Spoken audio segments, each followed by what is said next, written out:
Bienvenidos al Magazine por Momentos. Ahora comienza Ni de aquí ni de allí, con Michelle Aguilar.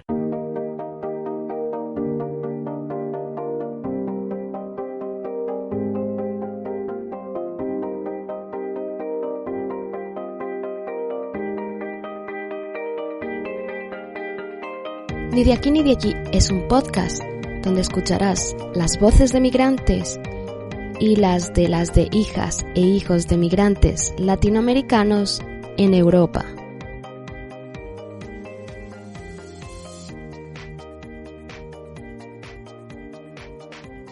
Este mes vas a escuchar la conversación que tuve con Gabriela, Gabs Away en Instagram.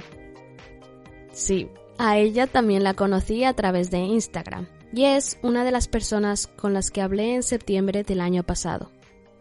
Para mi suerte, o desgracia, perdí el archivo de esa primera charla, así que le pregunté si podríamos hablar otra vez. Eso sí, yo desde Alemania y ella desde Barcelona. Me dijo que sí y tuve la oportunidad de hablar con ella por segunda vez, lo que me ha permitido garantizar que el audio de los siguientes 2 episodios sea muchísimo mejor. Como ya va siendo costumbre en esta segunda temporada, la conversación está dividida en 2 partes. En esta primera parte vamos a escuchar hablar a Gabriela sobre su proyecto Gabs Away y la migración, una constante en su vida y la de su familia. No te olvides de seguirla en Instagram. Encontrarás el enlace en las notas de este episodio.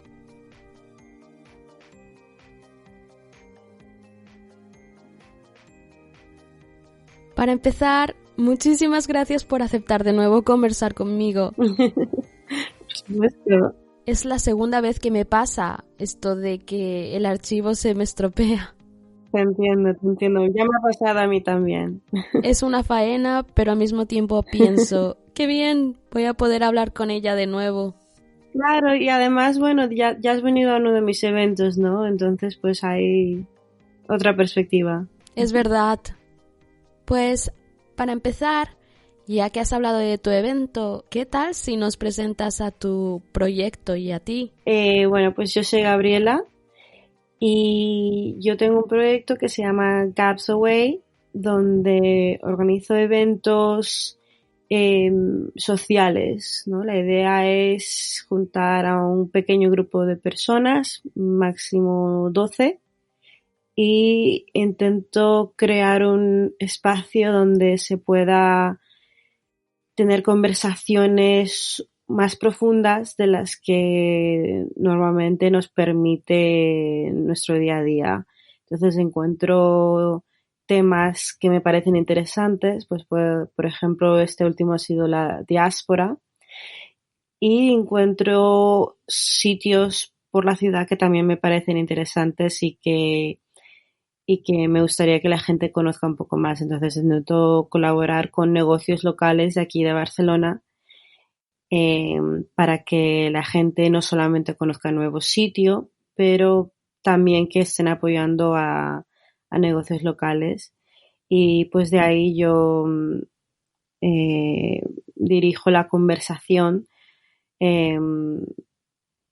utilizo unas 2, 3 o 4 preguntas dirigidas al grupo y bueno, y espero que la gente comparta toda su sabiduría, lo que sabe sobre el tema a través de experiencias, no tanto datos, y no es una conversación académica, sino que es una conversación social a través de experiencias y historias personales. ¿Cómo surgió la idea? De varias cosas. Me inspira mucho mi familia, mi propia familia, mis padres, porque yo de pequeña, es que ni siquiera sé de qué edad, porque para mí siempre ha sido toda mi vida, que me acordaba que durante las cenas nos sentábamos y después de cenar nos quedamos en la mesa horas y horas. Mis padres tomando a lo mejor un café, un té y postre, y hablaban de todo, de religión, de política, filosofía, televisión, cultura.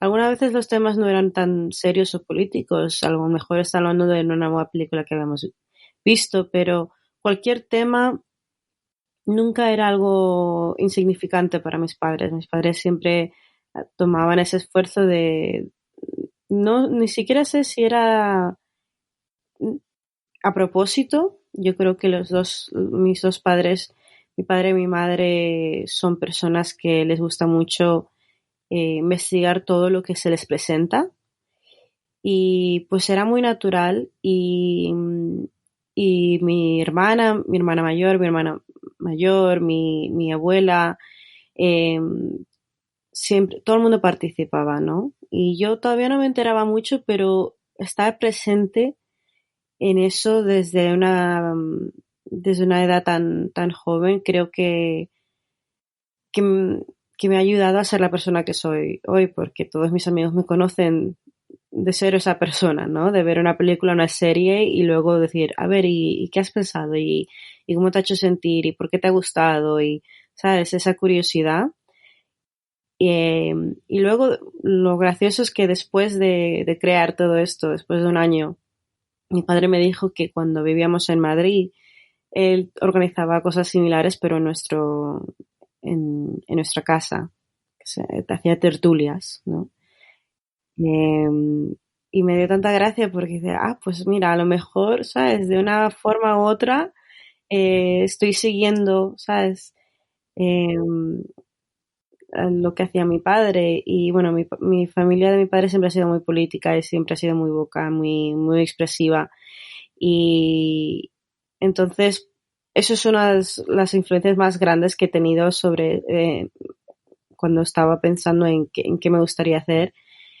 Y también las conversaciones de mis amigos. Muchas veces pensaba, joder, tengo unos amigos tan interesantes, tengo gente en mi vida tan interesante que tiene cosas que aportan mucho, pero me gustaría que otra gente les escuchara, porque muchas veces pensamos que nuestras vidas, nuestras experiencias no son insignificantes, no importan, pero la verdad es que sí, porque aportan mucho conocimiento, y yo lo que quería es que la gente se sintiera como que sí, que nada es insignificante, nuestras experiencias son importantes y aportan mucho, y tenemos que compartir. Y esas tradiciones de compartir historias cara a cara, creo que se está perdiendo un poco. Entonces, pues a través de eso, de mi familia, de mis amigos, de leer muchos escritores que hacían cosas así similares, ¿sabes? Las tertulias madrileñas de los años 20, de los años 30, los salons franceses, siglo XIX y XVIII en París, e incluso de Dorothy Parker, una de mis escritoras favoritas en Nueva York, de Algonquin Roundtable, con escritores, filósofos y artistas, gente creativa. Pues es ahí donde la mayoría de las ideas más grandes se han creado, ¿no? Entonces me encantaba la idea de hacer una similar de mi forma, de hacerlo de mi propia forma, ¿no? Es fantástico. Tuve la oportunidad de asistir a uno de tus eventos, como mencionaste, el de la diáspora. Fue una experiencia, creo que te lo comenté, muy terapéutica. Aparte de emocionante, porque pude conocer a Desiree Vela. Hay una cosa que me sorprendió ese día. Me sorprendió el hecho de que nosotras fuéramos las únicas personas de origen latinoamericano en un evento que llamaba a una reflexión sobre el desplazamiento, los obstáculos, las dificultades, las consecuencias. Algo que no se hace lo suficiente en nuestra comunidad latinoamericana fuera de ciertos ambientes.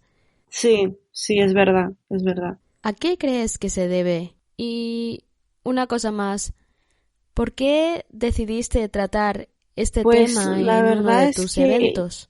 creo que lo que dices es muy cierto, de que es una experiencia bastante terapéutica, porque es una cosa que siempre ha sido presente en mi vida, ¿no? Siendo afrolatina, siempre ha sido presente desde que era pequeña, pero no lo entendía, no tenía las palabras para expresarme qué era lo que me hacía sentir diferente, o qué era lo que la otra gente veía que yo no veía. Y, y eso me ha dado siempre muchas ganas de investigar qué es lo que estaba sintiendo, por qué lo sentía.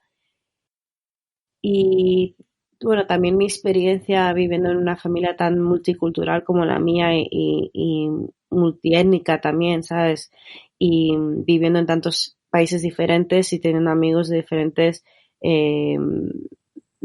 colectivos, pues eso también me ha ayudado mucho. Pero es verdad que yo creo que los latinos en general nos falta esa reflexión, pero es posible que porque hay tanta división en los latinos, ¿no? Porque tenemos indígenas latinos, tenemos afrolatinos, tenemos, ¿sabes? La gente que es blanca y latinos, incluso entre idiomas, entonces hay una división que es más visible, creo. Em, y cuando yo estaba pensando en temas, digo, es que no puedo escaparme de lo que es ser afrolatina y de lo que ha sido tener esa experiencia, porque para mí es, es presente siempre. Eh, Tampoco, o sea, no es que me despierte, ¿sabes? Cada mañana y digo, ¿cómo voy a tener un día afrolatino? ¿Sabes? Como me despierto de una forma afrolatina y como de una forma afrolatina. ¿Sabes? No, para nada es así, pero es verdad que, que sería un poco también ridículo si pensara que mi vida no ha sido, que no me ha afectado en la vida, ¿no? Entonces, pues tenía muchas ganas de poder reflexionar en eso y otra cosa que me di cuenta es que muchas veces, aunque las experiencias sean diferentes, las, mm, las sensaciones, lo que sentimos es muy similar. Aunque, ¿sabes? Aunque sea experiencias aunque venga de una perspectiva diferente, cuando estaba hablando de Siré o cuando estaba hablando de otra persona, te das cuenta que en verdad compartimos mucho. Y pues tenía muchas ganas de que la gente escuchara eso, de que compartimos más de lo que pensamos.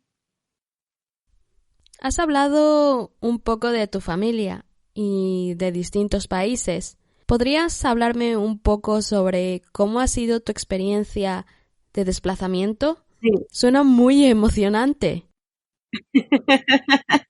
Sí, bueno, mis amigos siempre se ríen, me dicen, necesitas una tarjeta, ¿sabes? Una tarjeta, estas tarjetas de visita que pone toda tu historia, porque la gente siempre me dice, bueno, es que no me entero completamente. Pues yo nací en Ecuador, en Esmeraldas, y en Esmeraldas pues es la parte más, que tiene la población negra más grande de Ecuador. Pues es una comunidad de origen africano y un poco indígena. Pues mi madre tiene un color diferente porque su madre es negra y su padre pues era un ecuatoriano blanco de origen italiano. Entonces, pues mi madre salió blanca y su hermana salió negra. Mi madre salió rubia y su hermana salió negra ¿sabes? Con el pelo más afro. Y mi padre biológico pues es afrolatino también. Y ella se casó con mi padre, la persona que yo llamo mi padre, que es español, de origen pues andaluz y vasco, pero él nació en Francia y tiene una vida también un poco complicada. Por la guerra civil, pues él vivió por Francia y Polonia y Rusia, Italia, Inglaterra. Entonces mis hermanastros son nacidos en Francia, pero crecieron en Italia y con madre rusa y viven en Madrid. Entonces, y mucha familia francesa. Entonces, es una familia un poco interesante. ¿Sabes? No hay muchos ecuatorianos que dicen que han crecido mirando películas rusas de niños, ¿sabes? Así que somos todos yo lo llamo 50 Shades of Brown, ¿sabes? Tenemos todos los colores, el arco iris lo tenemos en casa. Tengo entendido que tú creciste en Canadá, ¿verdad? Sí, sí, cuando yo a los 3 años salí de Ecuador, estuve en España y hacia los 9 años, creo, eh, mis padres y yo nos mudamos a Canadá, a Montreal, que es está en la parte francesa, bueno, es bilingüe, pero es mayormente francesa, y viví en Canadá unos 13 años, que es un sitio pues mucho más, sobre todo Montreal es mucho más multicultural que Madrid. Que Madrid era entonces, por lo menos ahora es más multicultural, pero en ese momento Montreal era para mí, wow. Nunca había visto tanta gente de tantos sitios. ¿Por qué os mudasteis a Canadá? Pues mi padre recibió una oferta de trabajo para trabajar nuevamente con las Naciones Unidas. Ya había trabajado con ellos previamente, pero esta oportunidad pues ya era una posición diferente y creo que mis padres son muy aventureros. De ahí me viene, yo creo, esa misma, tengo la misma fe que ellos, que va a ser recorrer el mundo hasta que encuentre un sitio, pero mis padres eso, son muy aventureros y lo vieron como pues una oportunidad de hacer algo diferente y de que yo tuviese también una vida un poco diferente y, pues fuimos ahí, estuve trabajando por las Naciones Unidas y mi madre volvió a sus estudios, sacó su másters. Siempre digo que estoy tan orgullosa porque lo sacó en su tercer idioma, sabes, teniendo 30 y pocos años, se puso a estudiar francés e inglés y sacó su máster en economía gracias a su trabajo y también a la ayuda de mi padre en su tercer idioma. Yo digo, wow, eso, o sea, es una inspiración. Los dos son una inspiración enorme a mí. ¿Cómo fue vivir en Canadá? Porque viviste allí durante los años en los que adquirimos nuestros recuerdos más importantes. Sí, sí, sí, es muy cierto. O sea, fue toda mi adolescencia. Pues fue muy interesante. La verdad es que yo, claro, tenía 9 años y viviendo en Madrid no tenía ni idea que era Canadá. Cuando le dije a mis amigos, pues me voy a Canadá, me decían, "¡Ah! Vas a pasar mucho frío, hace mucho frío". Y yo, bueno, no sé, o sea, no tengo ni idea, tampoco teníamos Google en ese momento, ¿sabes?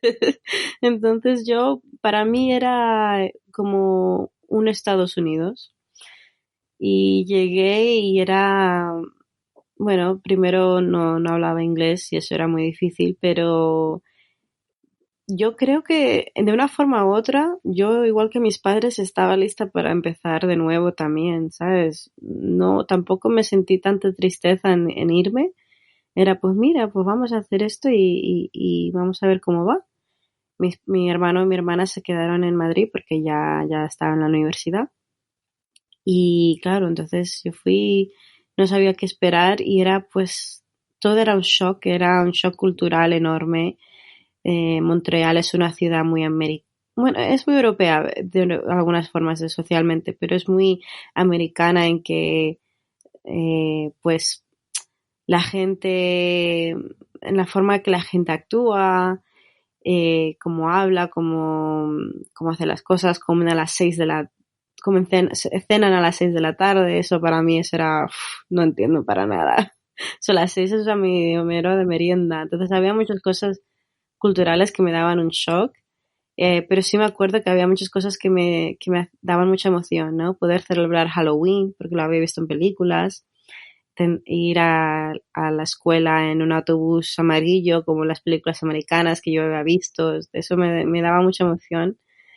Eh, pero lo más shocking para mí era pues lo que comenté antes, lo de lo multicultural que era Montreal, que es Montreal, ¿no? Tenía amigos de origen indio, de origen cubano, de, afrocanadienses, o sea, era para mí un mundo completamente diferente a lo que había conocido. Yo siempre había sido la rara, ¿no? La que siempre no había otros latinos en mi escuela y en Madrid y de repente nadie me miraba porque era diferente. Me miraban porque no hablaba inglés, eso es cierto, ¿sabes? Pero de repente mi apariencia no era lo que la gente se fijaba y eso era muy interesante. Y yo tengo mucho, mucho cariño a Canadá y todo lo que me ha aportado y le agradezco toda esa experiencia que he tenido. También es cierto que he ido a diferentes escuelas en Montreal y no todas las escuelas eran tan multiculturales. Mi último instituto donde me gradué pues era bastante blanco, mayormente blanco y judío, pero aprendí tanto. Mi mejor amiga de infancia, bueno, desde los 12 años es una chica musulmana de origen egipto y muchos amigos de diferentes religiones, de diferentes orígenes y ha sido pues una experiencia preciosa para mí. O sea, yo creo que me ha ayudado mucho a poder ver las diferentes perspectivas de la gente, porque yo siempre he querido que la gente viviese mi perspectiva y esto me ha ayudado a no solamente querer que la gente me entienda a mí, pero querer entender a la gente. Y eso ha sido muchas gracias a Canadá. ¡Wow! ¡Qué envidia! Me ha gustado mucho eso de no sentirte la rara. Yo de niña llegué a Hospitalet, una ciudad que ya en el 2003 empezaba a ser multicultural. En la escuela había muchos niños y niñas viviendo lo mismo que yo, así que mi experiencia era normal. Sí. Pero después de un año nos mudamos a las afueras de Barcelona y las cosas no fueron iguales. Sí, eso es algo que es muy común, ¿no? Vas a las afueras de la ciudad y las cosas cambian un poco, porque la mayoría de los inmigrantes pues se dirigen a los centros, porque para mí era igual. Para mí al principio era wow, qué guay, y luego salimos de la ciudad y era de repente, bueno, pues empezamos de nuevo con lo mismo. Bueno, después de Canadá, ¿volviste a España? Sí, de ahí volví a España, estuve en Madrid unos meses y después pues, me fui al sur de España, pasar tiempo con mi familia latina con la que no había tenido tanta oportunidad de pasar tanto tiempo con ellos porque pues ellos recién se habían mudado a España y de ahí pues me tuve una oportunidad de hacer prácticas y estudiar hostelería en Alemania, en Berlín, y pues estuve en Berlín unos 2 años. En Alemania estuve en Berlín pues sí 2 años y de ahí me fui a Miami mitad año, unos 6 meses y de ahí volví a Alemania otros 6 meses antes de ya venirme a Barcelona donde estoy ahora. Ya llevo ya 3 años y medio. ¿Por qué Barcelona? Pues la verdad es que una vez viviendo vivir en Alemania ya necesitaba el sol. Entiendo totalmente. Necesitaba el sol, lo echaba tanto de menos. Después de Alemania sabía que, bueno, pues por muchas razones tenía que volver a España, pero no estaba lista para volver a Madrid. Yo tengo mucho cariño a Madrid, siempre va a ser mi hogar, pero es verdad que después de tener estas experiencias en diferentes ciudades, también quería algo diferente, ¿no? Yo, como mencioné antes, tengo ese espíritu aventurero que mis padres me pasaron a mí. No, es que quiero algo diferente. También pensé en Sevilla, pero Sevilla ya era demasiado lejos a Madrid y quería poder estar cerca a mi hermana. Entonces dije, bueno, me acuerdo que una vez cuando tenía 19 años fui a Barcelona y unos 5 días y me encantó. Así que dije, bueno, pues lo intento a ver cómo va y si no va, pues no va, pero por lo menos lo intento. Y nada, pues compré un billete una semana antes de mudarme. Compré un billete de ida y nada, llegué aquí y llevo ya, pues eso, 3 años y medio. En las notas de este episodio encontrarás el enlace al Instagram de Gabriela. Recuerda que puedes seguirnos en tu reproductor de podcast favorito, en YouTube, en Facebook y también en Instagram en @nideaquí.nideallí. Muchísimas gracias por estar aquí. Nos escuchamos pronto. Si te gusta este programa y lo escuchas desde la plataforma o la aplicación de iVoox, te pedimos que le des al botón me gusta que acompaña este audio. Si lo haces desde otra plataforma y también quieres, puedes hacerlo buscándonos en iVoox.com.